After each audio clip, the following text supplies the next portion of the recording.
Hi, everybody. Welcome to another episode of Star Citizen Live. I'm your host, Jared Huckabee. What did we call this week's show? Q&A, Contested Zones and Asteroid Zone. Contested Zones and Asteroid Bases. I let David do the typing on this week, so I didn't do it myself. I didn't know. If you've never seen Star Citizen Live before, it's an absolute train wreck at the end of our week, where we take a handful of our developers, we ask them to stay late, especially if they're in Germany, and take a little bit of their time to answer questions from you, the Star Citizen player. As usual, we put up a thread up on Spectrum earlier in the week where we collected your questions. You got to vote on which ones you wanted to see answered most. And then our guests this week went through the questions, picked the ones that were appropriate for their areas of expertise and work, and we're here to talk about them now. Before we get to that, let's go ahead and introduce our esteemed group of Frankfurt level designs. Level designs? You're all level designers. Told you it was a train wreck. Let's start with Con. Hey Con, tell everybody who you are and what you do for Star Citizen. Hey guys, I'm Khan, lead level designer for Star Citizen. And what does a lead level designer do? A lead level designer manages a team of level designers and work through new initiatives like the contested zones and asteroid stations. How often is there an annoying American in the office that just does the William Shatner bit with your name? Quite often, but I think the last name is a bit more difficult. Yeah, I've already used up my swear, so I'm not even going to take a try at the second name. John, tell everybody who you are and what you do for Star Citizen. Hi, I'm John. I'm a level designer too, and I tend to do whatever Khan tells me because he's my boss. What makes it a level designer 2? I did a good enough job as level designer 1. Is that quantifiable? Is that on paper somewhere? I mean, obviously there are criteria for promotions, and I was level designer 1 for a couple of years and gained enough experience to earn that promotion. So I'm a level designer 2 now. Okay. And last, Manuel, tell everybody who you are and what you do for Star Citizen. Hey, I'm Manuel. I'm a senior level designer, and last I did the implementation for the personal hangars, or the player hangars, but you might also know me from Area 18, Prison, and some other things, and soon Asteroid bases. People might know you from Prison? Sounds like a story. I mean, maybe you've seen me there. Oh, you mean Kleischer? Yes. Oh. Senior level designer 2. Which one's where? Yeah, I'm 2 steps below John. Okay. Just the other way around. I don't know. No, none that it matters. You guys are. I was in the. Están comentando el hecho de que bueno, este es el equipo que tiene, digamos, mano libre, vía libre para poder investigar o poder introducir nuevas cosas como los bases en asteroides, el equipo de diseñador de niveles, liderado por el primero que vimos, el primer tipo que vimos. Y este último que nos ha hablado, como curiosidad, pues que ha trabajado en Área 18, ha trabajado en Kleischer también. See, even earlier in the season where we got to meet the team here while you were visiting and talk more about your work and stuff. So just, you guys have shown, I think, that you guys are all pretty like this. Maybe I'm mentioning it. And unlike John, I only do sometimes what Khan wants me to do. Yeah. That's the benefit of climbing those ranks. You can start to do your own thing. Fair enough. All right, so Exactly. We've collected some questions from the backers. Let's go ahead and jump right in. These are in no particular orders. These are going to bounce. Our 2 main topics for this week's show are the new asteroid bases and the encounters within that are scheduled to come for the upcoming Alpha 4.0, and the new contested zones, which are the PvE kind of almost. We hesitate to use the word dungeon experience. It's the closest analogous term to other games, but it's not quite accurate for us, that are within the Pirate space stations, and then we'll jump into some generic level design stuff. First question off the bat says, what's the plan for all the new locations so that they do not end up being quote unquote boring bunkers with the same missions on a loop over and over and over again? Who wants to do the honors? I guess I do it, and starting with the asteroid base bit. I mean, asteroid bases are a bit like bunkers 2.0, more or less like a development. It's in the sense of it's a more condensed space, but we try to segment them a bit more, like in different categories in this regard, like also encounter design, like encounter asteroid bases that we have or that we plan for. Covering more like sandbox mission-y designs. Then we want to have more explorative ones, and then also contested ones that tie more into the contested zone experience that Khan and John are working on. But yeah, we try to cover more different gameplay types, more different player interests or player interests in certain game mechanics or types. So yeah. Can you give us an example of something? I don't want to go through every aspect of the experience. We just did an ISC on it, but can you give me an example of something that players will do in asteroid bases specifically? I mean, if you go to one of the encounter asteroid bases, you can find bodies, you can kill X amount of guys. That's more like for the mission ones, but they will always be populated, so you don't need a mission to go there. You can just go there and check it out yourself. But these are more like the playground for missions. But you can also find other ones that are inhabited, and you can just explore and do puzzles. Claro, está comentando, me han hecho la pregunta, ¿cuál va a ser el tema para evitar que sea un loop constante repetitivo como son los búnkeres de ahora, con las bases de asteroides y tal? Dice que bueno, que tenemos diferentes opciones de exploraciones, zonas disputa, y algunos pues serán zonas incluso habitadas. Experience. I guess I should go for that one, John, right? You so both we can are- go. Okay. We're looking for multiple entry points, like establishing multiple entry points that can come from the interior, but also from the exterior of the station, so that we just don't have one bottleneck. I mean, I guess you kind of spread the options out a bit. We can't fully eliminate the possibility of this, but at least giving players the option and giving them some sense of opportunities in and around the station to enter this contested zone will definitely help it out. Yeah, exactly. I think whenever you have an entrance into a place like this where PvP is possible, it naturally creates a bottleneck. You have to be able to enter the space, and there could be people camping that space waiting for you to enter. So what we can do as designers is try and offer alternate paths in, as Khan said. There are side elevators. There are ways in from the exterior of the station. So we're just trying to provide as many different opportunities to enter that space so that it's more difficult to, use those bottlenecks if you are of a griefing mindset. Yeah. What's also important is that there's like exfiltration points inside these contested zones. So if you hit a specific depth of the contested zone, you can get to a part that offers you a one-way exit that brings you to the social area. So back to practical safety. Interesting. And you're talking about things that we can do to battle or defeat the bottlenecks and stuff, the camping and stuff like this. But some aspect of that is intentional. Some aspect of that is not a bug. Está comentando de que pues van a meter varios. A la hora de entrar a las bases nuevas en asteroides, quieren que haya varias entradas para evitar los cuellos de botella para cuando se realice PvP. A ver, evidentemente 100% no se van a poder evitar porque pues hay entradas y obviamente en PvP. Pero también puede haber sitios que haya intención, ¿no? de que también se produzca ese tipo de situación. De todas maneras, tener diferentes opciones a la gente para poder moverse, para no tener solo una como en los bunkers de ahora, y dar un poquito más de opciones de juego, ¿no? Philosophical debate we could get into about griefing versus PvP, but griefing is just PvP ultimately at the end of the day.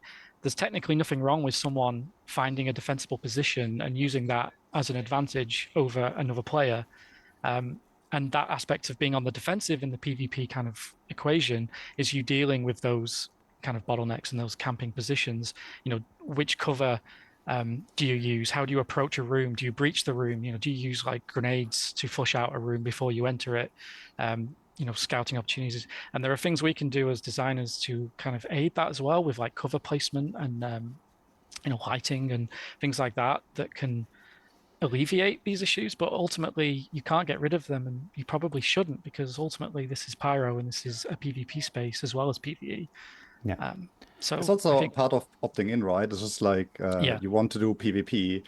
And then, I mean, that can also spark like new things. Imagine like back then in the days in WoW Classic, right? When Crossroads was raided, and then suddenly you try to ally with some friends or like people and just like try to push back on things. And I think that can be really interesting. Acaba de decir otra cosa, que el desarrollador, de que dice que Griffin, hablando del Griffin, de que al final del día el Griffin es PvP.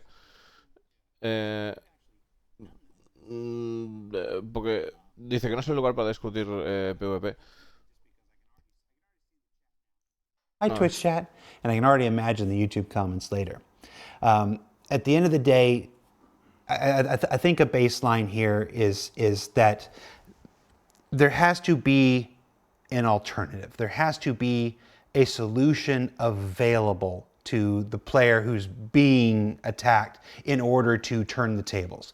When there's not a solution, when there's not an option that's accessible to that player to continue to go on and have a good experience, to continue to do the things that they want to do, that's when PvP turns to griefing. When you take away the gameplay experience, not just make it difficult. That's PvP. But it's a fine line, and I think you sit here. We could march a parade of 500 developers in front of this camera, and you'd probably hear a solid 400 different answers about what that is. So for those of you who are already working up your YouTube videos and stuff saying CIG says this or CIG says that, that's not what's happened now. We're hearing a couple people express some individual opinions on what the difference is, and again, I promise if you brought 400 people in here, you get 300 different answers. So it's at the Claro, está diciendo, está hablando dice, al final del día Griffin es PvP y que la línea que lo separa es muy delgada. Yo no estoy de acuerdo con esto, dijo Lando, tío. Ni estoy de acuerdo con esto, ni estoy de acuerdo con lo que dice el dev. O sea, directamente una persona que es un griefer es una persona que no quiere dejar jugar a los demás. Las intenciones son totalmente distintas. La gente que va a hacer PvP va a pasárselo bien. No va a... Tío, no va a no dejar jugar al otro y utilizando... Pero bueno, está diciendo de que la gente que no se vuelva loca con estos comentarios y tal, y que para el dev al final del día que es al final del día que es PvP, y que si un jugador no le das una alternativa para poder continuar su partida, que el PvP se convierte en griefing. Que tienen que darle, que como desarrolladores tienen que buscar una salida para poder darle alternativas a los jugadores a la hora de disfrutar del juego. Currently, we are planning for about 5 contested zones, and these are in a few stations, all pretty evenly spread along the Pyro system. Some of them being in very specific places that are only be able to be accessed once you progress to a specific stage, or once you have actually gained a couple items, you can get to that location and unlock the interior, basically. So contested zones might not be immediately accessible to the player. There's some that will require you to complete others to then find the keys to others, basically, or to specific branches within these contested zones. So it's a mix and match a bit. Is there anything intended or planned that would start you in one contested zone and make you go to another contested zone to finish or complete? Or there's... Sorry? I said, or are they just contained experiences within each one? So John can explain this a bit better after me, but the intention is that we have contested zones, or we give certain categorization to certain branches or sections of a contested zone. So we have a short-term kind of branch, for example. We have a mid-term and a long-term one. And in the long term, it is a requirement to find specific ingredients in other places to be able to access that long-term branch, right? And whilst short-term or mid-term ones are there to complete the dungeon itself, or basically go in there and do some farm runs or loot runs. Gotcha. So there's not going to be too much advantage at just holding up in one. You're not going to be able to complete the ultimate objectives of these contested zones by just staying put in one place and holding it forever. Okay. You will have to go to multiple of them and progress. Yeah. Claro, dice que dentro de lo que son las zonas en disputa, que tendrás que ir a varias localizaciones. No servirá con quedarte en una zona y defender una zona, un punto caliente, sino que tendrás que ir moviéndote para completar los diferentes retos que se te plantean.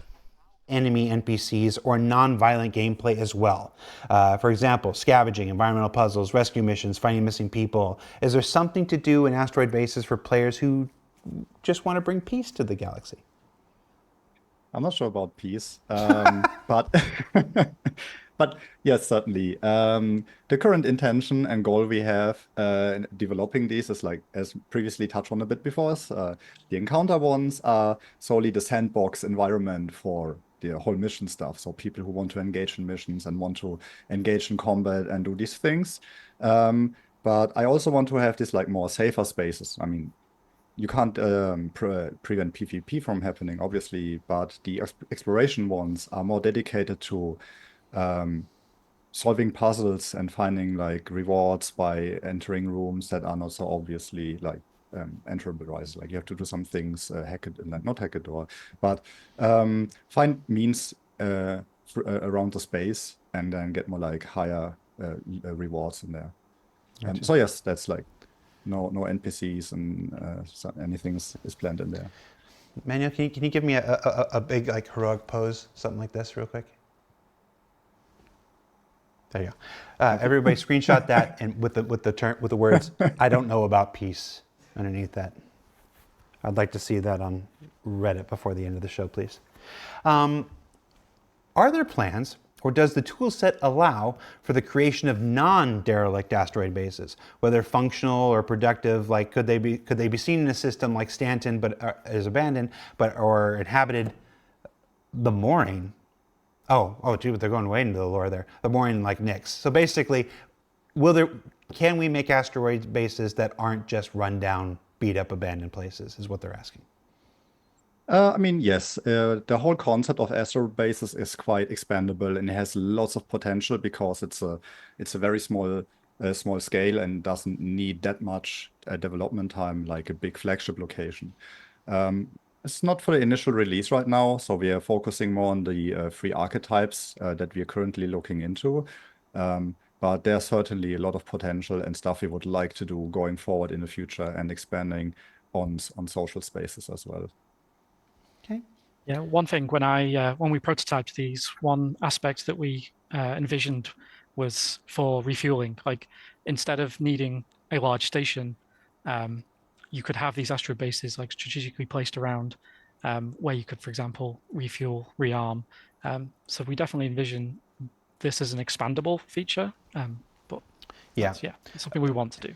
in ISC just yesterday, which was about the more social aspects, not the combat stuff. But we mentioned that, the Pyro system is so much bigger than Stanton. That the distances between planets. Está comentando el hecho de que, bueno, le preguntan, oye, bases en asteroides, aparte de estar en ruinas funcionales y en Stanton, sí tienen potencial para hacerlo. Incluso la posibilidad en el futuro de poder, pues teniendo en cuenta además como Spy las distancias que va a haber, pues la posibilidad de que haya estaciones de reabastecimiento en asteroides y que es mucho más fácil. Sería mucho más fácil el realizar este tipo de zonas en asteroides, pues son una escala mucho más reducida, mucho más contenida que una zona, que un una zona grande de aterrizaje, ¿no? when you travel down the motorway in the middle of nowhere, you hit a little gas station, and I think there's some fun there. There's some different kind of style and aesthetic we could use, a different experience than having to go into a station and everything that comes with that. Yeah. Yeah. Okay. What else we got? Let's go back to contested zones for a little bit. We talked a little bit about this with sometimes you have the direct route out, but I'm willing to bet there's more here. How will we be able to extract something from the contested zones if people spawn right next to it and are back in 1 to 2 minutes after we kill them? It sounds super annoying to deal with. So we obviously have considered that, and Have you? I'm just I'd like to kidding, hope I'm so. just So the way that the contested zones is, by design, the deeper you go, the better rewards there are to find. And if, for example, you encountered a PvP situation, or you yourself were killed by a PvE encounter, getting back to where you were is not so straightforward. It's not just a case of a 1-2 minute run in. If you were, deep within the contested zone, not to mention that, you'd have to rearm yourself. I mean, you could run in with your suit and a pistol, but will you be able to successfully get back to your body if you don't equip yourself well? And similarly, if in a PvP situation, if you kill someone, you succeed in PvP, you take their stuff, are they going to pop up a minute later? I doubt it. Within the contested zone, not only are there traps, hazards, lots of PvE enemies that will be respawning. So even if you cleared out and your path behind you, they're going to be respawning in like you would see in a typical dungeon. You also have exfiltration routes available to you, as Khan said earlier. So you could decide that person might be coming back for you again. They might turn up in 5 minutes, in 10 minutes. They might bring friends. Now's my time to get out. I'm going to head for that exfiltration route, leave, get back to the social space, and take my loot home. So this is something that we obviously want to see play out. We want to see how players in testing, and if any changes are required, we'll look to do that. But I think the design currently will hopefully avoid that. Someone in the chat asked if there was a Lightsmith asked, will there be multiple ways in and out? Yes, we mentioned that earlier in the show, Lightsmith. You can watch. Está comentando el hecho de qué pasa con el respawn absurdo de que tú lo traes a un tío y que lo vuelves a tener ahí en los 2 minutos ya encima, ¿no? Dice que a la hora de meterte en las zonas en disputa, las contested zones, que habrá respawn de NPCs, habrá peligros, será como lo que puedes esperar de una mazmorra, ¿no? De que hay bichos otra vez o hay cosas que no es tan fácil llegar y que tienes que... O sea, que no es en plan de que pilles una pistola y ya está, tendrás que pues equiparte y demás. Y que veremos a ver qué cosas hay que hacer, qué pruebas, durante las pruebas veremos si hay que hacer ajustes al gameplay, ¿no? Está comentando. A mimic chest would be amazing. Yeah, it can't just be there's nothing you can do about it. Like we got to be able to scan it. There's got to be a way to detect it and stuff and avoid it. You can't just be random. Oh well, I did nothing. Tendrías la opción de utilizar una exfiltración, una zona de salida, ¿no? Poder salir y largarte de ahí. Si tú lo ves conveniente y largarte con el loot a una zona social segura. I was about to say, like, yes, have a facehugger, right? Yep. Implement something in you, and then you die in the next one trying to loot your body. Suddenly it bursts open. Dave, what do you think the over/under are that I can convince Damien DeVoe to create a mimic, like an actual creature? Maybe, okay. All right. I'm not gonna say it's gonna happen, but it's now my new mission in life, and I don't care about the show, so I'm just gonna go do that. Bye. Thank you. What group sizes are contested zones designed around? Yeah. We definitely, you can do it solo, but we wouldn't recommend that. Like John just said earlier, these are really PvP, PvE-centric spaces. Even if where there were no players in your vicinity, you'll still face quite the challenge. So our recommendation is to at least go with one friend. We are currently envisioning or in our test at least, we are going in by 5-player groups with a recent test also involving another group. So, but yeah, we're seeing it to be able to scale up to 40 players per dungeon. Now, you said this isn't the first time you said they can be soloed. Has anybody ever actually? Are you talking about like technically, like the way that the inside of a ship can technically catch fire if the temperature outside is hot enough? You're saying it can technically be done, or has there actually been somebody through testing that has managed to just run through the whole thing by themselves? Did anyone? I don't think I did. Did you, John? It's difficult. Initially, in the earlier sections, I think it's doable. It's if you're good enough, it's manageable. But we do scale up like the enemies, the deeper you get, and the intention is that you might need to bring some help. Sometimes if the AI is broken, you can do it. Yeah, bad server maybe. Yeah. A combination of letters and numbers followed by Ages Inquisitor in the chat says, this cannot be live. It's way too professional. What effing show are you watching? I appreciate the compliment. Thank you, yeah. Yeah, thank you. I feel like I'm nervous. Están comentando que las zonas en Obviously, disputa we need serán para 4 a 5 jugadores. De 4 a 5 jugadores se recomienda ir con un amigo, pero está pensado como para 4 o 5 jugadores. Ages Inquisitor, your mom. Will asteroid bases appear as quantum markers always, or is exploration stuff necessary to travel to them? No, it's they will be always there, always present for you. As said, you can also go to them if there's no mission running, even the mission sandboxy ones, the encounter asteroid bases. You can travel there without requiring a mission. There will be AI population regardless. It's the mission stuff will add on top of that. But all of them you can see from the get-go. There might be plans for the future. That's what I wanted to get at. That's certain. You're speaking about how it is in 4.0 in our initial release. Anybody that can remember the initial release of the PU, the stand system, back in late November, early December 2015, and you look at that version of the stand system versus the version of the stand system you have now. Obviously, these things change. These things grow over time. Pyro will be no different. Even as we continue to add star system after star system after star system after that, our intention is never to abandon the previous ones. There are new stuff coming to Stanton in 4.0. We haven't gotten to talking about that yet, but it'll be on ISC in a couple of weeks. But 4.0 isn't just all Pyro and we forget Stanton. So we're talking about Pyro as it is in 4.0, but obviously as we continue to introduce more exploration-based ships, everybody knows the Zeus is on the public roadmap coming up here in a future release. One of the variants for that is an exploration-based stuff.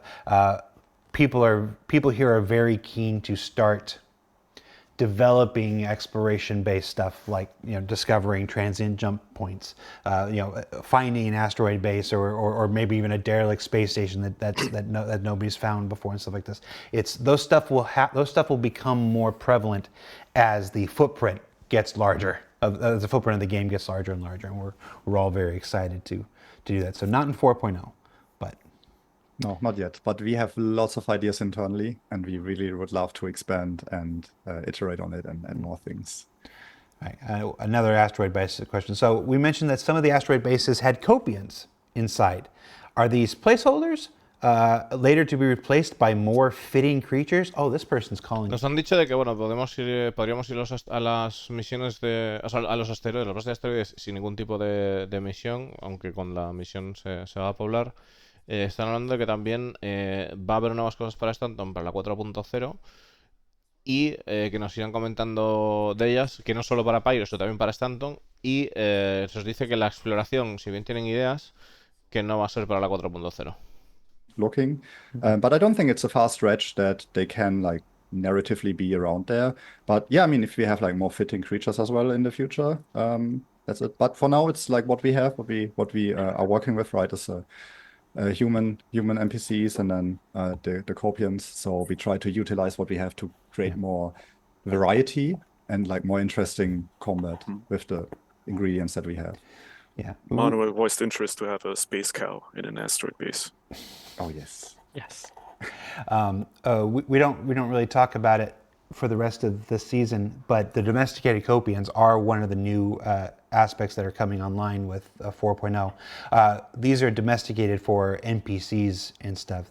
We're not stealthily adding pet gameplay to players just yet. They're attack dogs essentially. We have them in contested zones, and the narrative idea is that they have been breeding them and training them, and they will attack you. So as you engage a group of outlaws, there could be a couple of attack copians that they have that are charging at you, which I think provides a really interesting kind of gameplay dynamic. You're not just dealing with human menus now; you also have these fast-moving, low creatures that are attacking your ankles, and it adds a whole new aspect to combat. And the process of developing copians that react to NPCs. There are entities that they don't attack that are friendly to them, that can issue commands and stuff. This is all a step closer to what I could already see some of you we're already thinking, pet and player ownership of stuff. That's not to say that you'll be able to own a copian specifically. It's not to say that you don't. It's to say I don't know the answer, but I know that there has not been a week in the last 3 months where I haven't heard either CR or Rich mention something about we got to get pets in there and stuff. So this is the next step towards that. But yeah, I mean, to go back to what Manuel said, I think as he said, I think we can narratively explain why there are copians on the abandoned asteroid bases. I think it would be a shame to remove them just to lessen the encounter variety. And I definitely agree that it would be cool to get those creatures, like the mimic face hugger chest we talked about. These kind of alien creatures that you would expect to see on asteroid bases in the future would be amazing.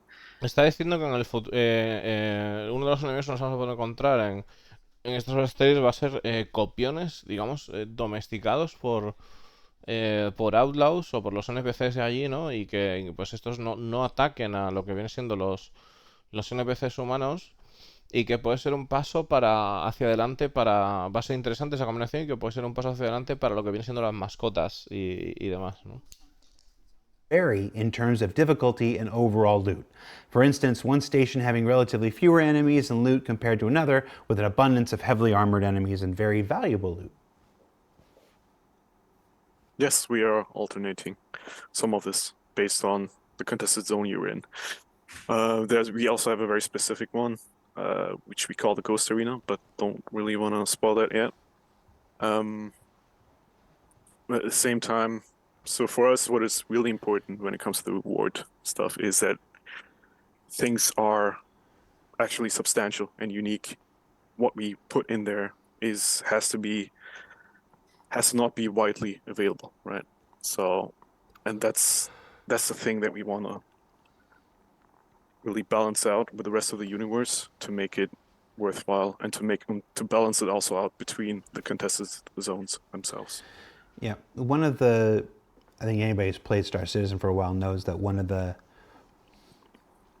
just going to call it weird. It was one of the weird limitations of the mission system and the game itself was the inability to distribute rewards, in-game rewards to players. It's one of those things that somehow with the development of everything else and whatnot, it was just always a we'll get to it, and we just never seem to get to it.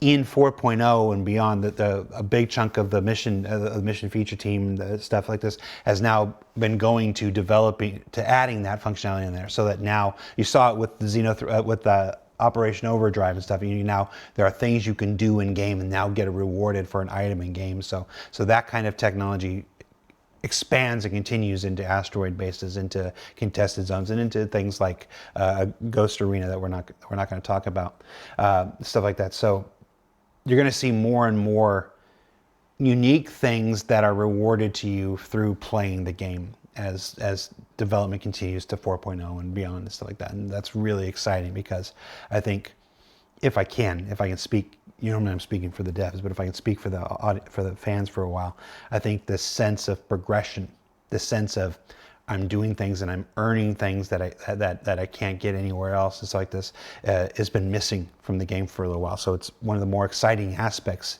to me of 4.0 is this work that we're talking about today, the contested zones and the asteroid bases, because to me, this seems like the birth of the very beginnings, the birth of actual player progression to something greater.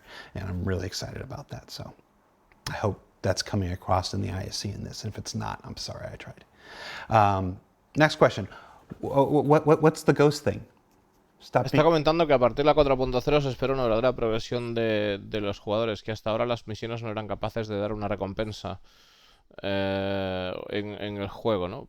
A la hora de completarlas. Y ahora pues que parece que la 4.0 con las zonas en disputa y con lo que son el tema de las bases en asteroides, pues que va, y la 4.0 pues va a evolucionar, ¿no? Or are there different areas with things to gain from each of them? Yes. So this ties into what Khan was just saying in terms of progression and rewards. On the kind of smaller scale of a singular contested zone, we do also have a bit of variety in what you can do and your goals. We kind of have broken it into 3 areas. So you have like a short-term goal where you just want to go into a contested zone, you just want to get some loot, kill some enemies, and get out. And that's kind of one quick play style we're looking at. A second one is that maybe you want to complete the entire contested zone, so get to the final reward room, complete the entire thing, and that takes a little bit more effort and maybe coordination and maybe some help. For example, like we have these security doors that require keys, specific keys that you'll have to find from within the dungeon to be able to progress into the deeper parts. So that's kind of a second playstyle that we're envisioning. And the third one is, as Khan said, this overall progression where you now have to engage with multiple contested zones, with asteroid bases, and kind of go along this whole flow. And all the rewards are scaled to kind of the effort involved in each of those. Mopspear in the chat says, I want to know because I want to marry that sandworm. You know, Mopspear, if you believe in yourself and you work hard, all things are possible.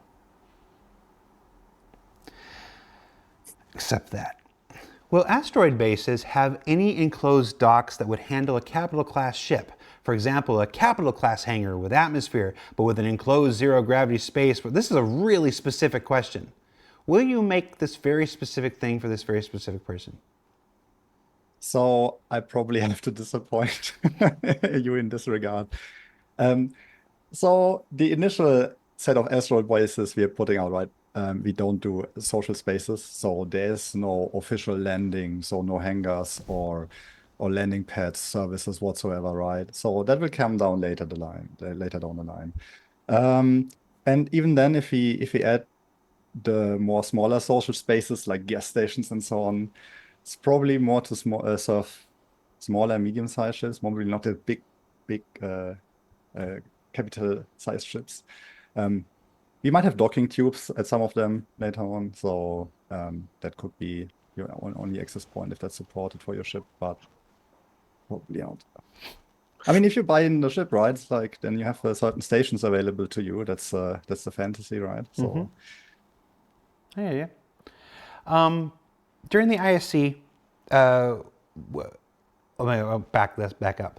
Over the course of the development of this game, we've seen a lot of procedures. Están comentando el hecho de que pues quieren desarrollar como 3 estilos, se están centrando en 3 estilos de juegos diferentes. Lo que viene siendo el hecho de, pues uno con respecto a las zonas en disputa, las contested zones, de poder llegar y decir, oye, mira, vamos a hacer un run, vamos a pillar lo que nos toque y nos salimos rápido. En plan de pillamos lo que sea, podemos pillar botín, nos tal. Eso es uno de los estilos de juego. Otro estilo de juego sería con puzzles, llaves, tener que completar la mazmorra, tener que desbloquear cosas. Y otro tercero que sería con una progresión de múltiples zonas en disputa y mezclado también con bases de estudios que tengas que hacer varias cosas, ¿no? Control. the general flow of things. So we're talking like procedural, like in our terms, is used to be a lot like you stitch a room one by one together based on kind of some parameters in logic. But that kind of eliminates our ability to handcraft an experience that flows throughout a multi-room setup, right?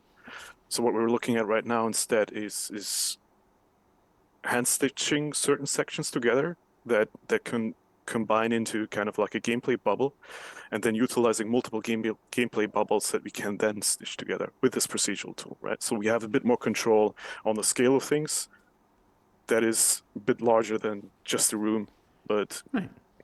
accommodates for multiple rooms basically. And that's in line with with things we've said before. I mean, there are other games out there who very famously everything is procedural, and some of the struggle of that is that nothing is really unique because of that. And no, I'm not talking about the one you're obviously thinking. I'm talking about another one that's older, back from like 2017, 2018. We've always said that we use procedural generation as a tool, not an ends. We use it to help us move forward.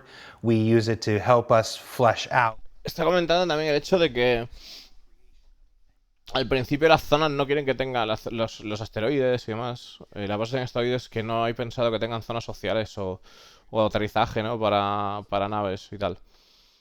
Pero en el futuro si lo hacen, que posiblemente pues llegaría en el futuro ese tipo de cosas o ese añadido, pues que serían naves más pequeñas, para naves más pequeñas, no para naves capitales como pedían, ¿no? Y ahora pues está comentando el tema de lo de siempre, ¿no? Que a la hora del juego pues quieren hacer cosas procedurales, pero no va a ser en plan todo, o sea, no va a haber bases generándose proceduralmente por ahí, sino que a la hora de ellos desarrollar han tomado la idea de pues que lo procedural ayude a acelerar el proceso de diseño, pero siempre revisado por un artista, ¿no? Tools from the very beginning, so it's nice to see that it's, or here anyway, that it's still the case. Will we be able to manipulate the environment of contested zones, like turn on and off gravity, life support, turrets, doors, stuff like that? Not right now from the get-go, right? It's something that can become more interesting once resource network hits. So yeah, not initially. Though that said, we have doors with keycards. So there's And fuses. And fuses. So there's some elements where you can already manipulate, but I guess what players might have more in mind with these systems that you can manipulate, like power. Está comentando que la administración de recursos o sea, lo que es la ingeniería en este tipo de lugares nuevos, en las bases en asteroides, todavía no está, pero sí que es cierto que tenemos fusibles y tenemos algunos sistemas con los que podemos interactuar, pero no al nivel que lo que está preguntando la gente de realmente pues todo lo que es la compleja ingeniería que espera la gente y tal, que no para la primera liberación. Resource Network is scheduled for release in 4.0. These things are scheduled for release in 4.0. When Manuel says when that stuff is in, when that stuff's ready, he means when it's up and running and functional for him to utilize it in the design of this experience, because these experiences are being developed concurrently. Claro, está comentando de que lo que viene siendo la 4.0, que van a venir el Resource Management y va a venir también lo que viene siendo las bases en asteroides, ¿no? Y a lo que se refiere con que cuando esté listo para él para ser usarlo, sino que como son dos proyectos que están haciendo de forma paralela para poder ser entregados en la 4.0, pues tiene que pasar por el proceso de alguna manera de la 4.0 para probar lo que ellos necesiten probar y luego poder incluirlo.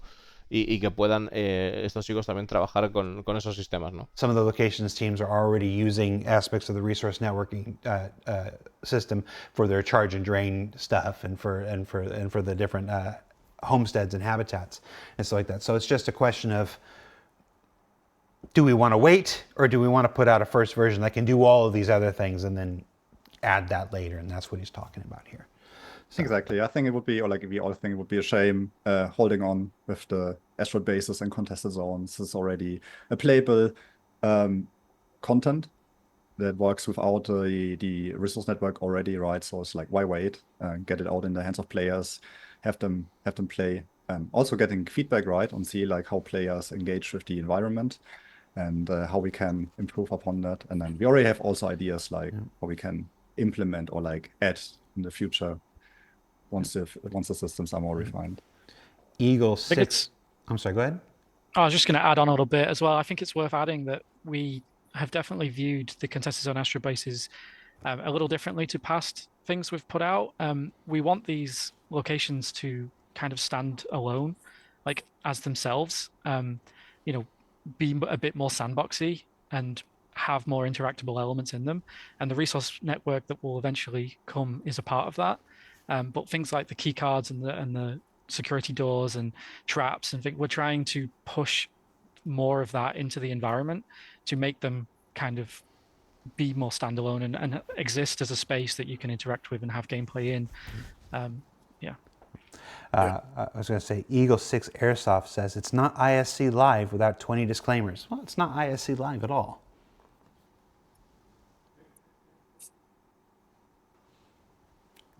But yeah, no, there's lots of disclaimers because I've been doing this for 10 years and there's nothing, they're honest to God, the absolute worst thing in my entire life. Yeah, I'm not going to qualify that. It is the worst thing in my life, is watching somebody take something from one of my programs and misunderstand it. Not maliciously, not the people who twist things because they're looking for clicks or whatever. I'm not talking about those. I'm talking about the good, the good people who simply heard something and took it a certain way, and that's not the way it's going to be. And then I watch that person get excited. I watch that person get excited, and I watch that person get hyped, and I watch that person get so hopeful for a thing that's not actually going to happen the way that they think we said it, because we didn't take 10, 15, 20 seconds to clarify it, to disclaimer it. So yeah, there are about 20 or so disclaimers and clarifications on SCL every week, and that's part of my responsibility, not just to you, but to the developers, to make sure that the things that they say are properly understood and in the proper context. And está comentando un poquito el tema de que la gente, que de una de las cosas que más le decepciona es que la gente pues pueda malinterpretarla, no de forma maliciosa o retorcer las cosas, no con una mala idea, sino que con buenas intenciones, que la gente se hipee o llega a malentendidos porque la información no es correctamente explicada, no ha sido correctamente detallada en ese sentido, ¿no? Y simplemente es un comentario que está haciendo por el tema de lo que está pasando. Por el tema que está pasando con lo de las tarjetas, el resource management que sigue, están, o sea, tienen ideas para poder implementarlo, aunque todavía no tienen los sistemas, ¿no? en sus manos para poder darle caña, que se están centrando en el tema de lo que han hablado, lo que tienen ahora, que son las tarjetas de acceso y demás. I guess I can give some examples. So for the first part, what kind of rewards you're gonna get is, first, our first step is to make things unavailable, like widely unavailable, something that you just can't not get from the shops in Stanton or in Pyro. It has to be something that is only be retrievable right here. And what we're looking at right now, after talking with system design about it and other people, is that ship components are one of the big steps like that, like military, stealth class. Una de las cosas que quieren que se pueda conseguir las zonas de disputa como recompensa son componentes militares de nave, componentes de carreras, componentes de stealth, cosas, y además quitarlos de las tiendas para que solo se puedan conseguir en las zonas en disputa, para darle ese valor a la recompensa. Let's call it the grand prize. Yeah. I'm going to stop you there. That's plenty. Okay. We don't want to share everything, but yes, I'm taking next week off, and then I'm in Germany the following week to film with Torsten and the gang there about resource networking. And one of the neat talking points, and I think I feel like I actually said this last week, but I'll say it this week too. You might remember an old series of articles that John Crew and I wrote back when I was a community manager, 2016, 2017. I've been a community manager in 5 or 6 years.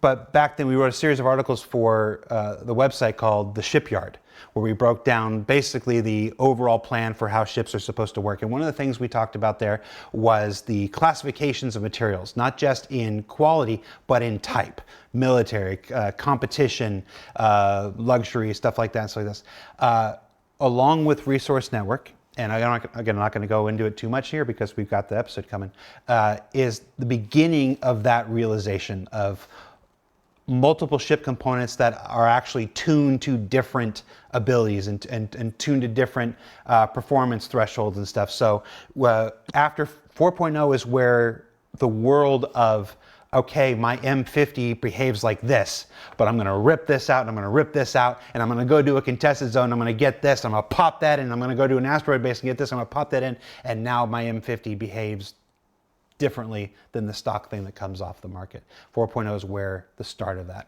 begins to happen. And I'm, like I said, it's the co-author of the Shipyard articles with John Cruise so many years ago.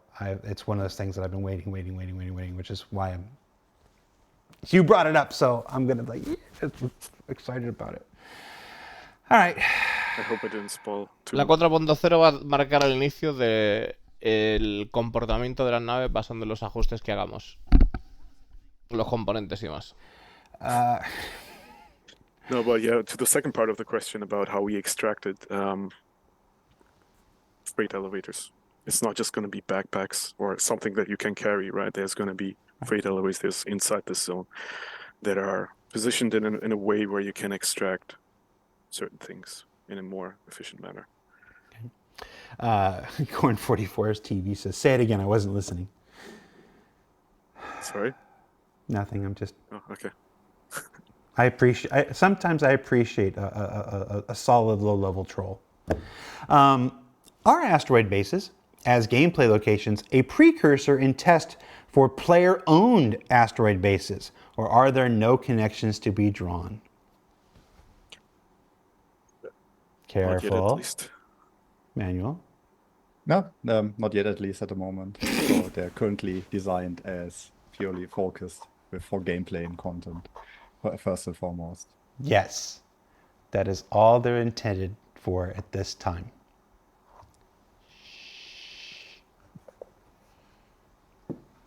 Watch CitizenCon. That's actually not about asteroid bases, but I shouldn't have even tied those two together. That's not fair to tie those two together, but you should watch CitizenCon. How do you envision contested zones evolving over time to prevent them from becoming static content?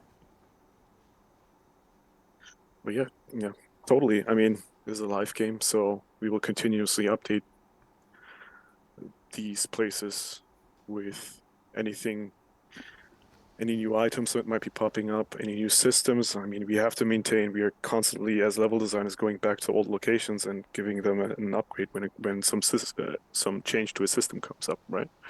So the same would apply here for the contested zones as well. Right. As something like pet copions does become available to players and stuff like that, they'll have to revisit the balance of that as the light amplification scopes that are scheduled to arrive in 4.0 and stuff. I'm sure that had to change a couple of things with, we thought that was a dark corner. Not anymore. Stuff like that. So yeah, so it's you make a really great point, Con. I'm grateful that you brought it up. It's every time a new gameplay system comes online and stuff like that, there's always something that has to get revisited and has to be reiterated upon in order to incorporate that stuff in. And these will be no different. Yeah. Will contested zones have any time pressures that player must manage, or can players just take their time? There's going to be time pressures.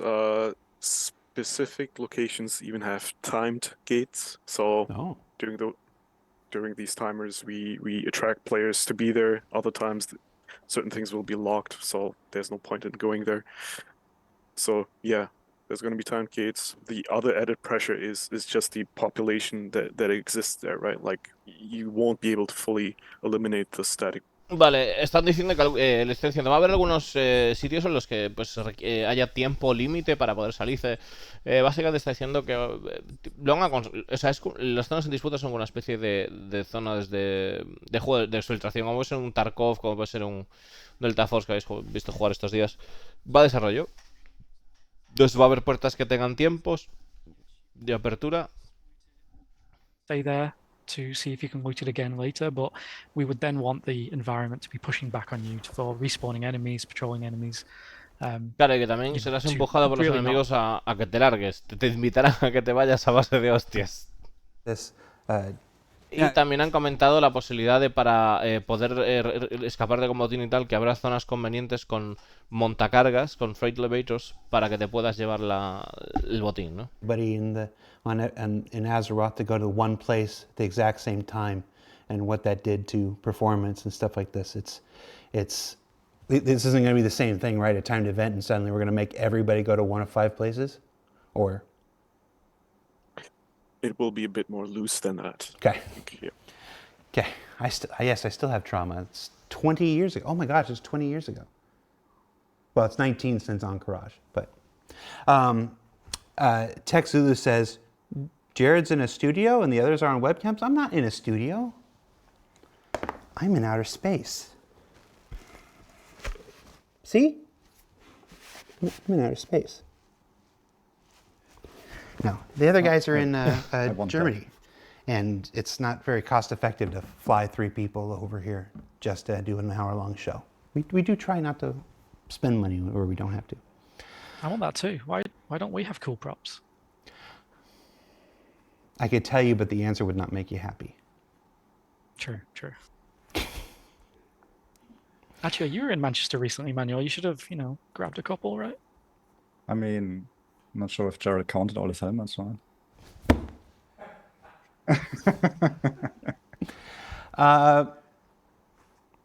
For both asteroid bases and contested zones, we're almost out of time. How varied will they be from base to base? 6. Sorry. I said for asteroid bases and contested zones, how varied are they? We know there's about 5 of this and whatever this. ¿Cuánto variará de una base a otra, de una ubicación a otra? What are we talking about as far as variation? For asteroid bases, we're talking right now, we're working on 3 variants. So, like Manuel mentioned earlier, we got the encounter variant, we got a more explorative variant, which has a lot more like of an abandoned theme to it. And then we got kind of the contested zone.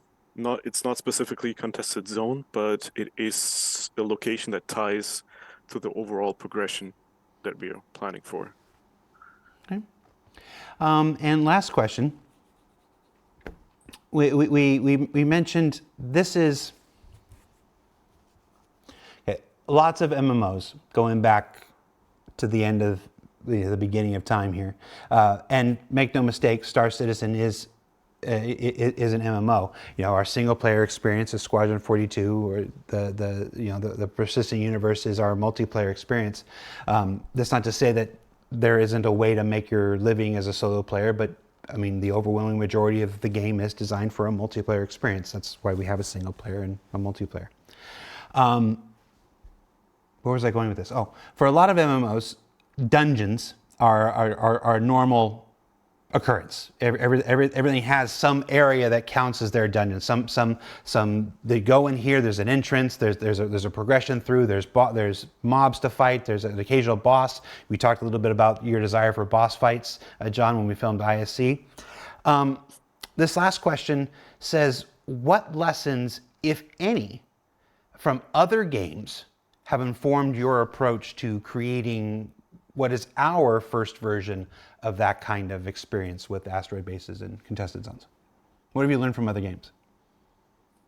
So when we first started looking into this and we were in kind of pre-production, we obviously looked at all current MMO, dungeons. I think between the level designers, we've kind of played a lot of them. So, WoW, Final Fantasy 14, all the obvious ones.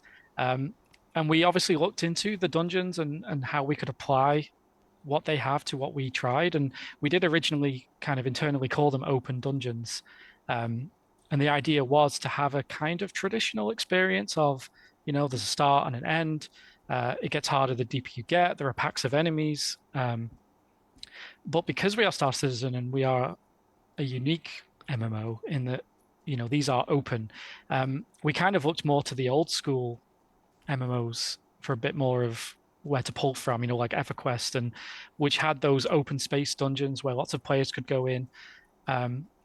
So we kind of pulled on that thread a little bit. And then we also looked at, in terms of like map layout designs, we were pulling from like Guild Wars 2 and things where we looked at how they laid out their dungeons, the branches and the way to move players around the space. So we did pull from, existing and old MMOs, but at the same time, Están hablando de que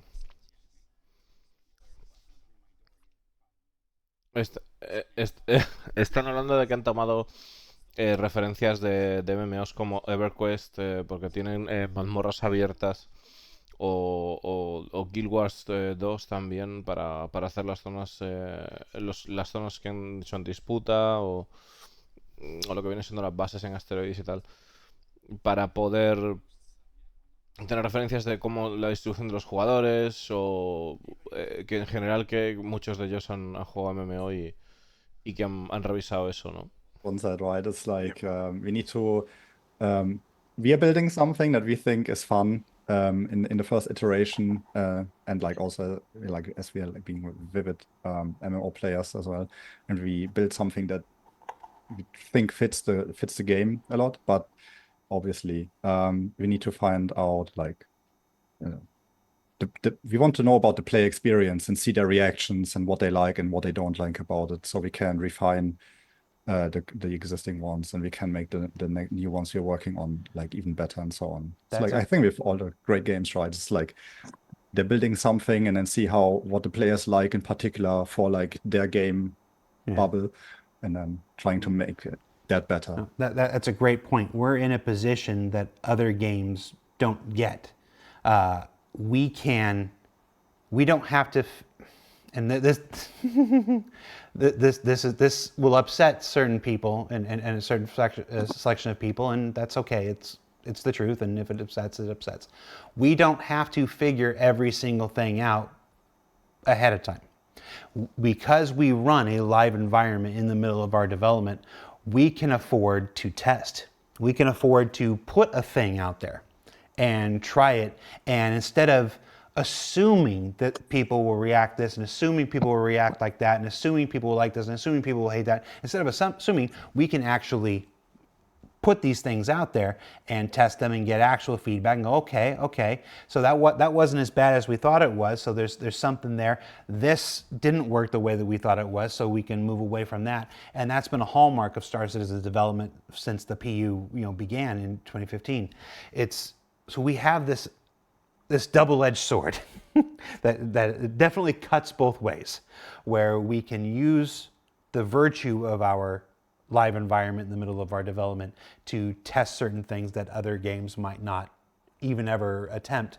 But at the same time, it means that there are a lot of decisions that sometimes come out, and there are plenty of players who are scratching their heads and they're like, that was never gonna work, and whatnot. It's like, and that's certainly an opinion, and it might even have been the right one, but we don't have to guess. We can afford to test and try out, and that's a benefit, ultimately a benefit to our project. And I really liked your answer there, Manuel. So that was just me saying I really like your answer. Folks, that's it. Thanks for watching another episode of Star Citizen Live. What's it called? Contested Zones and Asteroid Bases. I remembered it. If you haven't already, check out yesterday's Inside Star Citizen about the pyro system and non-combat shooty gameplay stuff. Everybody's got this idea that pyro is just carnage and chaos, but it's not just. There's more stuff too. So check out ISE from yesterday. Next week, SEO will be off. I'm gone for the entire week because it's my birthday. I'm old. ISE is we're going to be airing. I'll just be honest with you. We're going to be airing a segment that we shot more than a year and a half ago. We shot it for a last ship showdown and didn't use it. So we're using it this week while I'm gone. It's a retrospective look back at the amazing contributions of superstar concept artist Gavin Rothery. If you've never seen him or heard of him or whatever, we think you're going to love him. He's one of my dear favorite people that work on the project, responsible for more spacecraft and vehicles than any single human being in Star Citizen. So he's got quite a legacy there.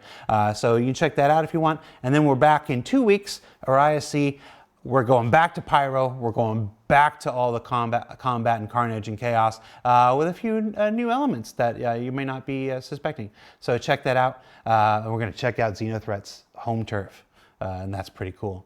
Let's just say they do not clean up after themselves, which will be a surprise to no one. So for Star Citizen Live, I'm Jared. That was Con, that was Manuel, that was John. That's David and Pete on the buttons over there. Thanks for watching. Take care. Keep an eye out on PTU for updates on 324. Voting for Ship Showdown should be underway. Be sure you vote on which ship gets whatever the prizes and stuff are this year. I should have looked it up before the show. Remember that guy earlier in the show that said this can't be live? It was too professional. Wow. Not my show. Thanks for watching, everybody. Take care. Try not to burn everything down while I'm gone for a week. Bye.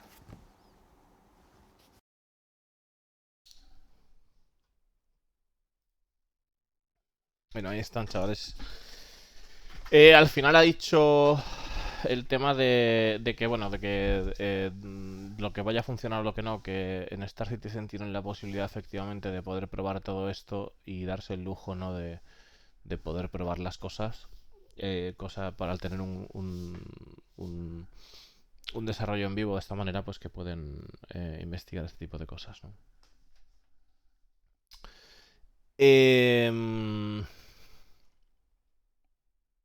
Vamos a echar un vistazo a ver qué está pasando con...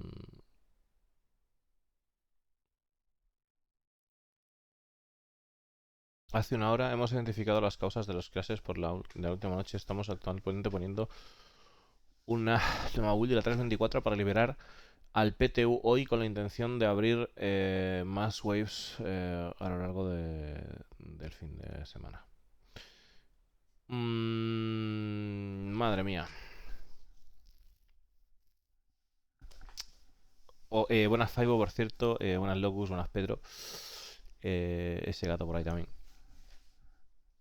La verdad que hay ganitas de... Hay ganitas de parche, tío, pero uff. Como dato de interés, buenas follaje, como dato de interés, chicos, deciros esto, que bueno, lo tengo puesto ahí en el Twitter, ¿vale? Estuve pudiendo probar ayer. Sí. Estuve pudiendo probar ayer un poquito esto, mira, lo pongo ahí. Efectivamente. ¿Qué pasa? Que esto, cuando le damos al inventario, tío, esto es lo que nos va a salir, ¿vale? Sí, claro, es exacto. Ya no sale la pantalla, nos está saliendo este recuadro y es una putada. Porque la verdad que yo quería, pues, hombre, yo quería... me estaba gustando, me estaba acostumbrando mucho al inventario que teníamos de tradicional, o sea, tradicional no, el nuevo, que se está implementando aquí a las pantallas y tal, y nos han dicho que por razones del flujo de desarrollo, posiblemente le damos a la F y nos aparece como si tuviéramos el inventario local.